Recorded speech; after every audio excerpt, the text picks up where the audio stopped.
You said in your forum post, is there something wrong with churches? I mean, what's going on here? Am I just deceived or too dense or whatever? No, no, no, no, no, no, no. There's nothing wrong with the churches that you have attended, and there's nothing wrong with you. Okay, and so the answer to your question is like, how come I don't know how to disciple people? It's a complex question, and there are many different answers to it. And so I don't put people's inability to disciple in the lap of the church exclusively, because I think that's probably asking too much of a church anyway. And so, but nevertheless, and so no, it's not a church problem per se. Uh, there are three things that are going on here that I want you to think about. One is the primary purpose of churches, or the primary thing that churches do, is that they create a monologue context on Sunday morning to teach information about the Bible, and that's a good thing.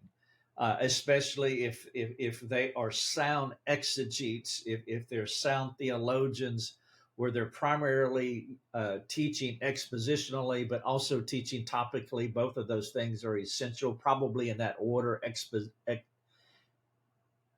expositional and then topical. Expositional teaching is what does the word say, the phrase, the verse, the sentence, the chapter, the book, the Bible. And so they just keep digging down into and explaining what the text says in an expositional way, many times just working through a chapter, working through a book. And then sometimes it's topical, which is also fantastic as well. Both of those things work together wonderfully well. But the end result is that it's informational and it's monologue primarily. And that's what churches do primarily, and that is a good thing. And so there doesn't have to be anything wrong with that. I'm an advocate of that pulpit teaching or preaching in the way that I have described it. So that's one way that people train. And then the second is, okay, so how do you apply it? And what churches generally do is they clump people together and shotgun discipleship ideas within these people clumps, within these demographics. And so you'll go to a men's study, a women's study, a topical study, a pre-marriage class, a baptism class, um, college and career class, youth meetings, uh, and then 1,000 other topical classes or demographics. The old people's class, teaching on toxic masculinity, teaching on culture, teaching on transgenderism, teaching on marriage, teaching on parenting, teaching on fear of man. I mean, so the way that most churches disciple is they get people together in a group and then teach them some topic. And that's the way 99.99% of it's done. And so those are two ways that people uh, learn, grow, whatever. One is the monologue teaching on Sunday morning as number one. Number two is the application, discipleship, which is people clumps where they teach various topics. What we do here is not primarily those two things. That's not what we do. There's a third way, and this is what we do. It is one to one, person to person, customized training, teaching this person how to disciple this person. It's unique. We don't run people into a room and teach 30 people, on self-reliance. Each person comes and here's my situation. This is who I am.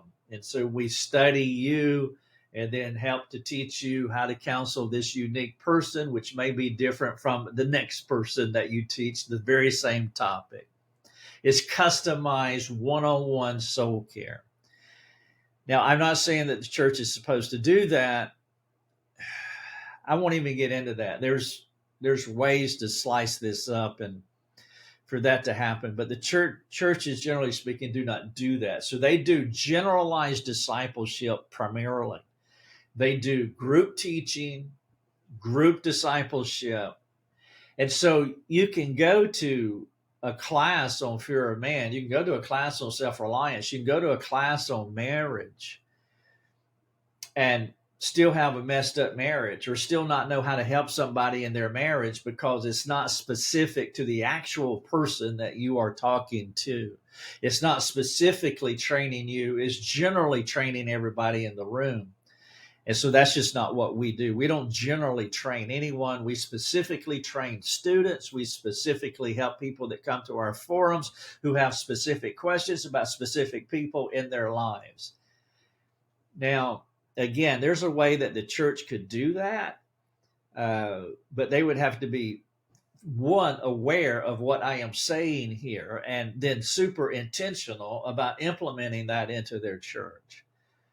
Now, so anyway, that's the issue. It's a big issue because it's easier to do buckshot teaching and buckshot training and buckshot equipping and buckshot discipleship than it is to do customized soul care. Now, one of the reasons that people don't do customized soul care is because they don't know how to do soul care. And so what they teach is principles. That's what most of biblical counseling training is teaching principles, ideas, best practices, concepts, but it doesn't know how to get into the nook and crannies of a person's life. And so people come out of their certified training and they have general concepts. And then if they don't know how to do it, they get their topical book reference. And I talked about this several weeks back. Anger, look under age. Here's 6 verses on anger, because they don't know how to do customized soul care. And so a lot of biblical counseling is generalized principle giving for this topic, whatever, but getting into the nuance and the nooks and crannies of a person's life. One of the reasons that people teach generally and train biblical counselors generally is because they don't know how to do it themselves.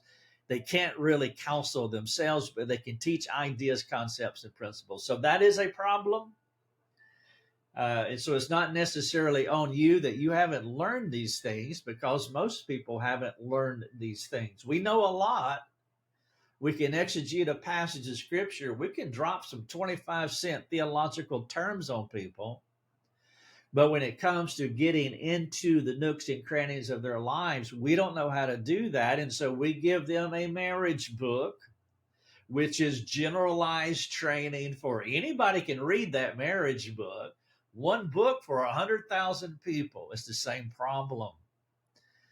Let's just train a bunch of biblical counselors. Here's the training track. 100,000 people can come and take it. It's generalized training. And so you haven't had specific customized training that exegetes you, and then it helps you to be able to counsel a unique person who's sitting in front of you. And the problem that you bring will be different from the other 29 people in the room. And so we just don't teach 30 people. We teach one person at a time, because each person is unique. And most people either don't know how to do the unique training. And of course, most people haven't been exposed to it. We just run them into rooms and do clump training. And they go out and apply these principles to people's lives, and there's some moderate good that comes from that, but not really this specific transformative good that gets into the corners and the darkest recesses of our souls. So there's that. Now, if you want that kind of customized care, then here's my recommendation.